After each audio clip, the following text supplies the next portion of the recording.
जय हिंद प्यारे साथियों, स्वागत है आपका मेरे YouTube चैनल पर। भारत के प्राचीन इतिहास के क्रम में मेरा यह चौथा वीडियो है। किस तरह इससे पहले हमने आपको बताया कि इतिहास को पढ़ा कैसे जाता है, जिसमें प्राक इतिहास, आद्य इतिहास और इतिहास पढ़ते हैं। प्राक इतिहास को पुनः 3 भागों में पुरा पाषाण काल, मध्य पाषाण काल और नव पाषाण काल में बांटा जाता है। पूरा पाषाण काल का समय काफ़ी लंबा है, इसलिए पूरा पाषाण काल को फिर 3 उपभागों में बांट दिया जाता है, 3 उपखंडों में बांट दिया जाता है, जिसमें निम्न पुरा पाषाण, मध्य पुरा पाषाण और उच्च पुरा पाषाण काल के रूप में जिसे पढ़ा जाता है। आज इस क्रम का मेरा यह चौथा वीडियो है, जिसमें मैं मेरे द्वारा मध्य पाषाण काल और नव पाषाण काल से संबंधित जितने भी फैक्ट हैं बताए जाएंगे और फैक्ट कहानी की तरह बताए जाएंगे, जिससे आपको पूरी तरह से याद हो जाए। ऐसा नहीं कि लिखा हुआ तो किताबों में भी आपको मिल जाएगा, लेकिन आपको याद कराना मेरा कर्तव्य है। तो इस वीडियो को देखने 1 से 2 बार अगर इस वीडियो को पूरा देख लेंगे, मैक्सिमम 10 से 12 मिनट की वीडियो होगी, पूरी तरह से इतिहास के क्रम में मध्य पाषाण काल, नव पाषाण काल को आप एकदम से समझ पाएंगे। तो हुआ ये कि मध्य पाषाण काल, अच्छा एक चीज ये होता है कि 1867, फिर 1860, 1865 ऐसी ही तिथियां मिलती हैं। जैसे 1863 में दक्षिण भारत के पल्लवरम नामक जगह से रॉबर्ट ब्रूसफूट नाम के एक पुरातत्ववेत्ता जो थे, भूगर्भवेत्ता, उन्होंने खोज निकाला कि एक हस्तकुठार मतलब बहुत पुराना आदमी का के काम में आने वाला पत्थर का औजार, तो 1863 में खोज लिया। फिर यहाँ देखेंगे कि 1867 में C.L. कार्लाइल एक भूगर्भवेत्ता थे, उन्होंने बेलन घाटी यानी वर्तमान में प्रयागराज मिर्जापुर की जगह उत्तर प्रदेश राज्य में, क्योंकि बेलन घाटी एक नदी है जो लगभग 100 किलोमीटर लंबी नदी है और यह एक टोंस नाम की नदी है, उसकी सहायक नदी है। और टोंस नदी ही प्रयागराज से थोड़ा सा, मेन शहर से थोड़ा सा आगे जाने पर, मतलब बिहार राज्य की तरफ जाने पर, वहां पे आके टोंस नदी गंगा नदी से मिल जाती है। तो बेलन नदी जो है उसी टोंस नदी की सहायक नदी है। तो सर्वप्रथम 1867 में औजार खोजा। यह औजार जो अब तक मोटे पत्थर के औजार होते थे, अब की बार काफी नुकीला औजार मिल गया और ऐसे चांद के आकार में औजार मिला, जो बिल्कुल पत्थर से ही बनाया गया था, लेकिन बहुत ही तेज धार इसमें थी। तो उन्होंने इसका अध्ययन किया तो पता चला कि यह मध्य पाषाण काल से संबंधित औजार है। अब औजार होने लगे थे पतले, आदमी सीख गया था कि किस तरह के औजार से हम अपना जीवन यापन अच्छी तरह से कर पाएंगे। इसी समय अग्नि का प्रयोग शुरू हुआ, भाला और धनुष बाण जैसे प्रक्षेपास्त्र भी बनाए जाने लगे। अब तक वही मोटे मोटे मतलब पत्थर के बेडौल हथियार होते थे, लेकिन अब सुडौल हथियार और भाला, धनुष बाण, भाला भी उसी पत्थर का ही बनता था और धनुष जैसे लकड़ी से बनाकर किसी और चीज से, बाण भी लगभग लकड़ी और पत्थर के बना लेते थे। शिकार के साथ साथ अब तक जो लोग शिकार पे ही निर्भर थे, वह अब खाद्यान्न का संग्रह शुरू कर दिए। लेकिन यह खाद्यान्न ऐसे नहीं होते थे गेहूं जौ, यह खाद्यान्न होते थे जैसे वनों से उत्पादित जैसे जो फल थे और भी कंदमूल जैसी चीजें थी, उनका संग्रह उन्होंने शुरू किया। और पहली बार मानव इतिहास में अगर किसी पशु के पालने का साक्ष्य मिलता है तो कुत्ता पालन, क्योंकि आप ऐसे पढ़े होंगे कि मानव ने सर्वप्रथम किस जीव को पालतू बनाया था, तो उसमें दुनिया भर के ऑप्शन दे देते हैं, लेकिन कुत्ता पालन वाला ऑप्शन सही रहता है, आप तुरंत मानते हैं। तो यह 10,000 ईसा पूर्व से 6,000 ईसा पूर्व के बीच की बात है। चूल्हे की भी प्राप्ति हुई है और चूल्हे की प्राप्ति से यह पता लगाया गया कि भोजन भी पकना शुरू हो गया था, क्योंकि बिना भोजन पकाने की चूल्हे का कोई मतलब नहीं रह जाता है। और इससे संबंधित कुछ स्थल पाए गए हैं, जैसे राजस्थान में एक जगह है बागोर, मध्य प्रदेश में आदमगढ़ और भीमबेटका, उत्तर प्रदेश के मिर्जापुर नामक जिले में लेखनिया एक जगह है। बाकी उत्तर प्रदेश के ही प्रतापगढ़, वर्तमान के प्रतापगढ़ जिले में एक जगह है सराय नाहर राय और एक जगह है महदहा। चौपानी मांडो उत्तर प्रदेश के प्रयागराज जिले में स्थित है। तो सराय नाहर राय, चौपानी मांडो और महदहा, यह सब यहाँ के आसपास, इसको भारतीय अगर नक्शे में देखें, भारत के नक्शे में, तो यहाँ पे जगह हैं। तो यहाँ पे भी खोजे गए हैं कुछ स्थल जो मध्य पाषाण काल से संबंधित थे। इसमें बागोर में पशुपालन और मानव कंकाल मिला है, पशुपालन का साक्ष्य मिला है और मानव कंकाल मिला है। यही हाल आदमगढ़ मध्य प्रदेश में भी है। लेकिन भीमबेटका मध्य प्रदेश में क्या है कि यहाँ पर अंत्येष्टि, जिस तरह से आदमी को जलाया गया था, सौदाह किया जाता है, तो उस तरह अंत्येष्टि का साक्ष्य मिला है भीमबेटका में। लेखनिया जो मिर्जापुर जिले में है, 17 नर कंकाल यहाँ पाए गए हैं जो मध्य पाषाण काल के हैं। सराय नाहर राय उत्तर प्रदेश के प्रतापगढ़ जिले में, यहाँ 3 लोगों को एक ही पंक्ति में ऐसे लाइन से दफन किया गया था। तो 3 लोगों के अगर दफन करने का साक्ष्य पूरे इतिहास में कहीं भी मिलता है तो सराय नाहर राय, यानी 3 शब्द का है ना, सराय नाहर राय, तो 3 लोग यहाँ दफन किए गए थे। महदहा प्रतापगढ़ में है, यहाँ पशुवधशाला, पशुवधशाला, पूर्वज पशुओं का वध क्यों करते रहे होंगे इसका अंदाजा आप लगाइए। आवास, आवास मतलब आदमियों का भी और पशुओं का भी। गोबर, इसके अतिरिक्त युगल समाधान, मतलब एक जगह ऐसा भी मिला है जहां एक महिला और पुरुष एक साथ दफनाए गए थे, तो युगल समाधान का भी महदहा में जिक्र होता है। वहीं सराय नाहर राय में 3 लोग एक ही पंक्ति में दफनाए गए थे। चौपानी मांडो जो प्रयागराज में स्थित है, यहाँ पर चूल्हा, चक्की, मूसल, सिलबट्टा, बहुत सारी चीजें मिली हैं। यह बेलन नदी की घाटी में है। बाकी 6000 ईसा पूर्व के बाद का जो समय आ जाता है, फिर वह आ जाता है कि 6000 ईसा पूर्व से 3000 ईसा पूर्व तक। अब तक पूरी दुनिया में कहीं नहीं ये पता चला है कि लोहा कहाँ मिला, तांबा कहाँ मिला, कांसा कहाँ मिला, बिल्कुल नहीं। अब तक जान लीजिए 3000 ईसा पूर्व तक कहीं भी ना तो किसी देवी देवता का साक्ष्य मिला है, ना तो किसी लोहे जैसे या फिर जिसको धात्विक खनिज कहते हैं उनका भी कोई साक्ष्य नहीं मिलता है।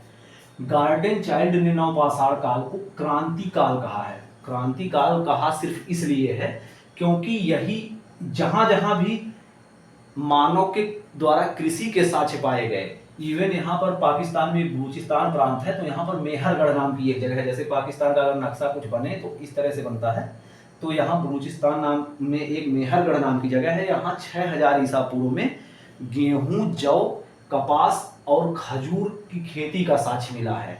अब तक पूरे विश्व में सबसे पुराना खेती का साक्ष्य मेहरगढ़ में मिला था, लेकिन संत कबीर नगर, उत्तर प्रदेश के संत कबीर नगर जिले के लहुरा देव में 8000 ईसा पूर्व में हुए धान की खेती का साक्ष्य मिल गया, जो दुनिया में सबसे प्राचीन है। और अनाज की खेती, चाहे अब देखिए यहाँ 6000 ईसा पूर्व है, लेकिन 8000 ईसा पूर्व में भी मतलब धान की खेती के अगर साक्ष्य मिले तो उन्हें भी नवपाषाण काल में शामिल किया जाता है, क्योंकि खेती बाड़ी के काम को यह माना जाता है कि यह नवपाषाण काल का समय था। 1860 में सर्वप्रथम एक पत्थर का उपकरण लेमेंसूरियर नामक एक भूगर्भवेत्ता थे, इन्होंने टोन्स की घाटी में खोज लिया। एक पत्थर का उपकरण मतलब जो बिल्कुल अब इनसे भी ज्यादा तेज और आधुनिक टाइप का लग रहा था। इस आधार पर इन्होंने काल का विभाजन किया। एक किताब लिखी गई प्री हिस्टोरिक टाइम्स, इसके लेखक थे सर जॉन लुआक। इन्होंने इसे नवपाषाण कहा है, नवपाषाण काल इन्होंने जॉन लुआक ने इसे नाम दिया। इस काल में पहिए का आविष्कार हुआ, मृद भांड यानी मिट्टी के बर्तन बनाए जाने लगे। पहली बार स्त्री और पुरुष में विभेद के भी साक्ष्य मिलते हैं इसी काल में आकर, 6000 ईसा पूर्व से 3000 ईसा पूर्व के बीच में, कि स्त्री पुरुष में जो जैसे नहीं होता है कि मतलब भेद देखने को मिलता है, यहीं से होता है।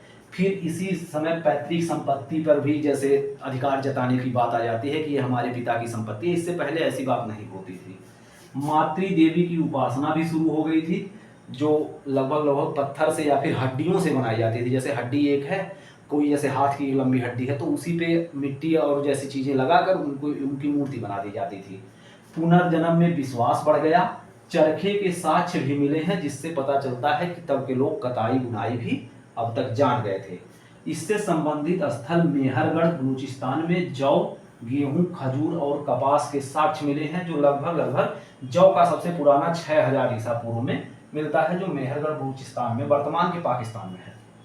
लहुरा देव में धान की भूसी मिली है, जो 8000 ईसा पूर्व की जिसे पता लगाया गया कि 8000 ईसा पूर्व की है। दुनिया में सबसे पुराना खेती का साक्ष्य उत्तर प्रदेश के संत कबीर नगर जिले के लहुरा देव नामक स्थान पे मिला है। इसे यूपी पीसीएस में 2-3 बार पूछ भी लिया गया है। और छोटी छोटी परीक्षाओं में कई बार इसे पूछा गया है। गुफकराल जम्मू कश्मीर में, वर्तमान में जम्मू कश्मीर का जो राज्य है, केंद्र शासित प्रदेश है। गुफकराल और बुर्जहोम में गर्तवास। गर्तवास जैसे क्या होता है कि जमीन को खोद कर नीचे घर बनाए गए थे और सीढ़ी से लोग उसमें उतरते थे और घर में घुस जाते थे, और फिर ऊपर जो जमीन जो खाली जगह रहती थी उस पर पेड़ जैसे 3-4 ऐसे सटा सटा के रख देते थे, तो कोई जानवर उसमें अंदर घुस नहीं पाता था बड़ा। तो गर्तवास मतलब एक तरह से जमीन के नीचे घर बना हुआ घर, जिसको भूधरा ऐसे देहाती भाषा में कहते हैं। तो इसमें रहने का साक्ष्य मिला है गुफकराल और बुर्जहोम में। लेकिन बुर्जहोम में एक और चीज मिली है, कुत्ता के साथ आदमी भी दफन हुआ मिला है। तो यह सवाल बुर्जहोम में बहुत बार पूछा गया है। लोक सेवा आयोग में प्राय पूछा जाता है कि कहाँ पे आदमी और कुत्ते एक साथ दफनाए गए हैं, तो बुर्जहोम जम्मू कश्मीर में। इसके अतिरिक्त चिरांद और चेचर जो बिहार राज्य में है, तो चिरांद और चेचर नाम की भी जगहें पाई गई हैं जो नवपाषाण काल से संबंधित हैं। कोल्डिहवा में, अगर पाकिस्तान का यह मेहरगढ़ हटा दिया जाए और संत कबीर नगर जैसे अभी लगभग 12 साल पहले यह पता चला है, 10-12 साल हुआ होगा लौटा देगा, उससे पहले भारत जो वर्तमान भारत भूमि है, कहीं भी खेती का साक्ष्य तो यह कोल्डिहवा जो प्रयागराज में है, बेलन नदी की घाटी में, यहाँ पर कृषि जन्य उत्पाद विशेषतः चावल के साक्ष्य यहाँ भी मिले थे कोल्डिहवा में। तो अब तक संत कबीर नगर के लहुरा देव से पहले कोल्डिहवा को ही भारत भूमि पर माना जाता था कि सबसे प्राचीन खेती के साक्ष्य मिले हैं। और चौपानी मांडो में मृद भांड मिले हैं, पुराने जो मिट्टी के बर्तन सर्वप्रथम जो इस समय के काल के बने थे वह मिले हैं। कर्नाटक के लिंगसुगुर नामक एक जगह है कर्नाटक में, वहां पर भी इससे संबंधित, दक्षिण भारत में इसे माना जा सकता है। अब तक देख रहे हैं उत्तर और मध्य भारत में, लेकिन दक्षिण भारत में लिंगसुगुर नामक एक जगह है, वहां पर भी नवपाषाण काल से संबंधित कुछ चीजें मिली हैं। महगढ़ा एक जगह है वर्तमान प्रयागराज में, यहाँ पर गौशाला के साक्ष्य मिले हैं कि जैसे गायें यहाँ पाली गई थी। तो जैसे यहाँ सबसे पहले कुत्ता पालन का था, अब तक के लोग गाय भी पालना शुरू कर दिए थे। बाकी यह जानकारी मध्यपाषाण काल और नवपाषाण काल से संबंधित। अच्छा, आप ये सोच रहे होंगे कि इनको कैसे पता लगाया गया कि ये इतने पुराने हैं। इसके लिए कार्बन डेटिंग, यूरेनियम डेटिंग और वलय गणना, तरह तरह की लगभग 7 से 8 विधियां हैं जिनसे प्राचीन वस्तुओं को की आयु को गिना जाता है कि ये कितने साल पुराने होंगे, इनसे पता लगाया जाता है। और तो और कुछ ऐसे सन जैसे कलि संवत, गुप्त संवत, शक संवत, इलाही संवत, राजशक संवत, विक्रम संवत, बहुत सारे संवत भी चलाए गए भारतीय इतिहास में। एक नज़र अगली स्लाइड पे उस पर भी डाल लेते हैं। अब आगे देखते हैं भारतीय पुरातत्व का एक परिचय देखेंगे, फिर प्राचीन वस्तुओं की तिथि कैसे निर्धारित की जाती है इसके विषय में देखेंगे, फिर देखेंगे कुछ संवत, जैसे ईसवी सन ईसा पूर्व बहुत सारी चीजें हैं, उसी तरह कुछ संवत भी चलाए गए जिसमेमें कल, विक्रम, शक, कलजुगी, गुप्त, लिच्छवी, हर्ष, हिजरी। तो इन सब संवत के विषय में भी देखेंगे और इनके विषय में कुछ अतिरिक्त जानकारियां भी आपको देंगे। 1861 में लॉर्ड कैनिंग भारत के वायसराय थे। उसी समय भारतीय पुरातत्व सर्वेक्षण यानी ASI का उसी समय गठन किया गया।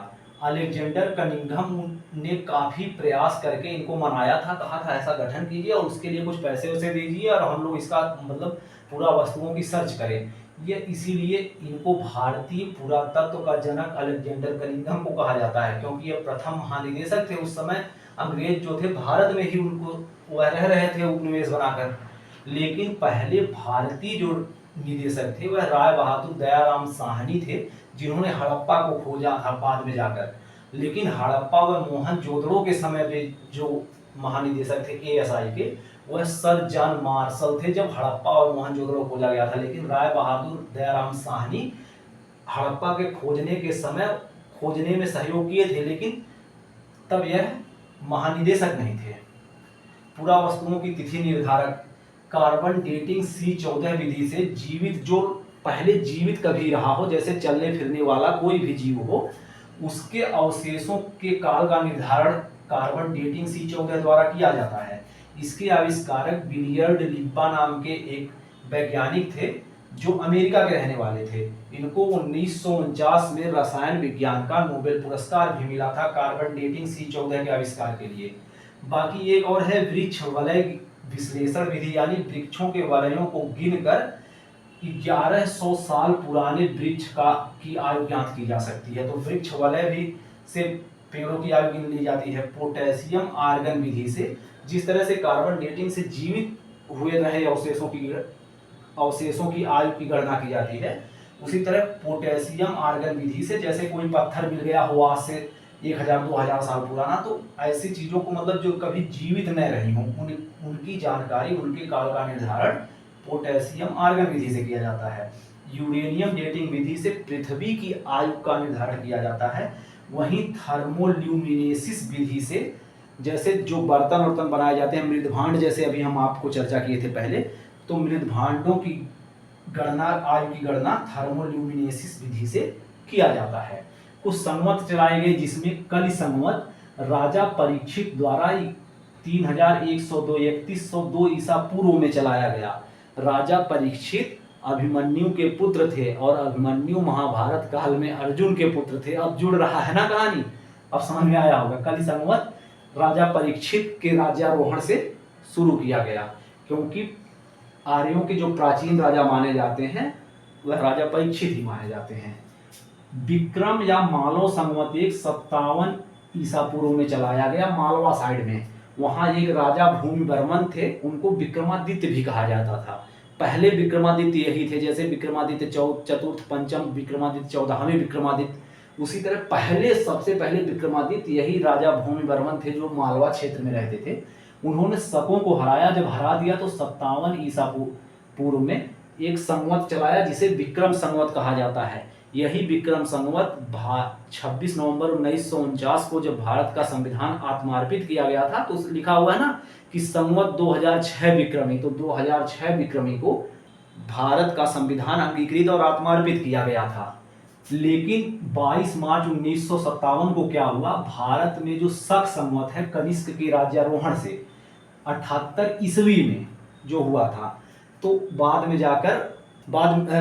जाकर क्या हुआ कि भारत का राष्ट्रीय संवत शक संवत को मान लिया गया। पहले तो विक्रम संवत 2006 विक्रमी को आत्मार्पित किया गया था संविधान, लेकिन बाद में शक संवत को भारत का राष्ट्रीय संवत मान लिया गया। कलचुरी संवत 248 ईस्वी में, कलचुरी चेद वंश एक था जो वर्तमान में उड़ीसा साइड में, तो वहां के राजाओं द्वारा कलचुरी संवत चलाया गया। गुप्त संवत, गुप्त को ही वल्लभी संवत भी कहते हैं, 319 एडी में चंद्रगुप्त प्रथम विक्रमादित्य द्वारा 319 ईस्वी में गुप्त संवत चलाया गया था। लिच्छवी संवत, इसी तरह लिच्छवी संवत 512 ईस्वी में चलाया गया। हर्ष संवत सम्राट हर्षवर्धन के राज्यारोहण से 606 ईस्वी में चलाया गया। हिजरी संवत जब मोहम्मद साहब इस्लाम धर्म के अंतिम पैगंबर जो थे मक्का छोड़कर मदीना जा रहे थे, तो गुजरने की को कहा जाता है हिजरत। तो जब वो जाने लगे तो हिजरत कर गए एक तरह से, तो 622 ईस्वी में हिजरी संवत चलाया गया। वर्तमान में इस्लाम का मूल आधार यही संवत से गणना की जाती है, जो वर्तमान में 1440-42 के आसपास कुछ चल रहा होगा, तो इसी से घटा दिया जाता है। जैसे 2024 है तो उसी में से 622 घटा दिया जाता है, जो होता है वही हिजरी संवत हो जाता है। फिर चालुक्य विक्रम संवत, या फिर इसी को कोल्लम संवत भी कहा जाता है। तो इसमें क्या था, चालुक्य में एक राजा थे विक्रमादित्य चतुर्थ, अब विक्रमादित्य प्रथम, अब यहाँ तक चतुर्थ आ गए थे 825 एडी में। 825 ईस्वी में विक्रमादित्य चतुर्थ द्वारा यह चालुक्य विक्रम संवत चलाया गया। सेन संवत, जो वर्तमान में पश्चिम बंगाल साइड में सेन वंश का राज था, तो लक्ष्मण सेन द्वारा 1178 ईस्वी में चलाया गया। इलाही संवत, अकबर ने जब दीन इलाही की स्थापना की उसी के बाद एक संवत भी चलाया, 1583 ईस्वी में इलाही संवत चलाया गया। राजशक संवत छत्रपति शिवाजी के राज्यारोहण से 1678 ईस्वी में, सबसे अंतिम बार भारत में संवत चलाना 1678 ईस्वी में तक आता है। इसके अतिरिक्त कोई भी घोषित कर दे आज नया संवत कल नया संवत, इससे बहुत इफेक्ट पड़ता नहीं है और इसको हमें आपको पढ़ना भी नहीं पड़ता है। लेकिन इसमें से कभी कभी जैसे पूछ लेता है विक्रम संवत शक संवत के बीच में कितना अंतर है, तो विक्रम में 57 ईसा पूर्व है, या 78 ईस्वी है, तो ये दोनों जुड़ जाता है। लेकिन यही है कि शक संवत और गुप्त संवत में तो गुप्त 319 में से 78 घटा दिया जाता है। ऐसे ही पूछता है कभी कभी बड़े एग्जाम्स में, जैसे यूपी पीसीएस में, बिहार पीसीएस में ऐसे सवाल अक्सर पूछता रहता है। तो इतिहास की एक लंबी यात्रा पर मेरे साथ चलने के लिए तैयार रहिए। अभी यह चौथा वीडियो था, वीडियो लगातार आते रहेंगे और इतिहास की एक ऐसी समझ आपके अंदर विकसित हो जाएगी कि इतिहास से कहीं से भी प्रश्न आने पर आप उसका जवाब देने के लिए लगभग लगभग तैयार रहेंगे।